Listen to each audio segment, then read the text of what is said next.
Bakı Apellyasiya Məhkəməsində xanım TikToker döyməkdə təqsirləndirilən kickboksçu Tulin Ələkbərovanın barəsindəki hökmdən apellyasiya şikayəti üzrə məhkəmə iclası yekunlaşıb. Qanunlaza işi üzrə zərər çəkmiş olan Kəmalə Səfərlinin verdiyi məlumata görə hakim Murad Məmmədovun sədrliyi ilə keçirilən prosesdə qərar elan edilib. Qərara əsasən apellyasiya şikayəti təmin edilməyib. Hadisə Burjubaku restoranında baş verib. Belə ki, Tulin Sevda adlı tanışı və 2 oğlanla restorana istirahət etməyə gəliblər.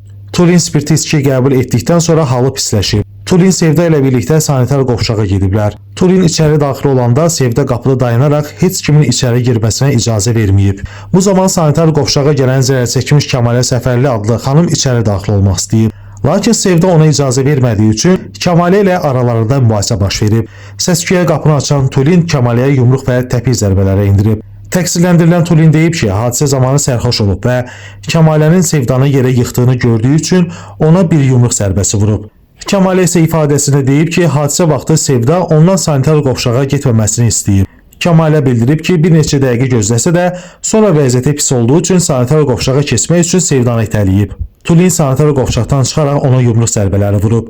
Yerə yıxılan zaman isə təpiklə ona zərbələr endirib. Zərər çəkmiş Kəmalə Tulindən 5000 manat pul tələb edib.